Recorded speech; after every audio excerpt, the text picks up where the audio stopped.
మిత్రులకు శుభోదయం. నేను మీ శ్రేయభిలాషి JS Bavajan. JSB with you YouTube ఛానల్లోకి స్వాగతం.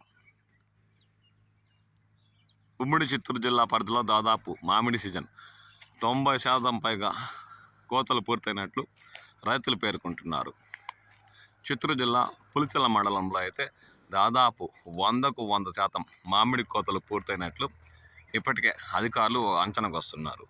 ఎక్కడైనా పులిచెల మండల పరిసర ప్రాంతాల్లోని కల్లూరు, కొత్తపేట, మంగళంపేట, కొమ్మిరెడ్డిగారిపల్లి వరకు ఉన్న మామిడి తోటల్లో ఉంటే 1% అంటే వ్యాపారస్తులు కొనుగోలు చేసి అలాగే తోటల్లో వదిలేసిన కాయలంటే నీలం రకం మామిడి ఉండొచ్చని, అంతేగాని దాదాపు 100కు 100% తోతాపూరి రకం మామిడి అయితే పులిచెల మండల పరిసర ప్రాంతాల్లోని గ్రామాల్లో 100కు 100% కోతలు పూర్తయినట్లు అధికారులు అంచనాకు వస్తున్నారు. సబ్సిడీకి కూడా చెక్ పెట్టేలా డైరెక్టుగా గొజ్జు పరిశ్రమలకు తరలిస్తేనే తప్ప ఉన్న అరకొరకాయ టన్నుకు రాష్ట్ర ప్రభుత్వం ఇస్తున్న 4,000 రాయితీ వస్తుందని, అంతేగాని ఎక్కడన్నా మండీల్లో కానీ వ్యాపారులు కానీ ఉన్న అరకొర తోతాపూరి అమ్ముకున్న 4,000 సబ్సిడీ ఖచ్చితంగా ఇవ్వమని ఇప్పటికే ఉద్యానవన శాఖ అధికారులు చెప్పిన విషయం కూడా తెలిసిందే.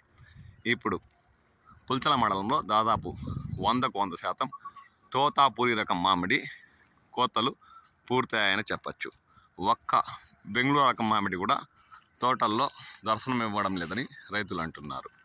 మీ ప్రాంతాల్లో తోతాపూరి టోటల్గా కోతలు పూర్తయ్యాయా అన్న విషయంపై మీ విలువైన అభిప్రాయాలు పంచుకోండి. అంతేకాక నీలం కూడా ఇంకా తోటల్లో దర్శనం ఇస్తుందా? నీలం రకం మామిడి ఏం మాత్రం తోటల్లో ఉంది? వాటి ధరల గురించి మీకు అవగాహన ఉంటే తెలపండి.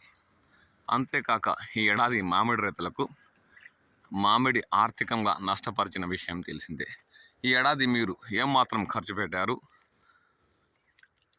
ఏమాత్రం చేతికి వచ్చింది అన్న విషయం కూడా మీ విలువైన అభిప్రాయాలు పంచుకుంటానని ఆశిస్తూ నేను మీ శ్రేయభిలాషి జేఎస్ బావజాన్.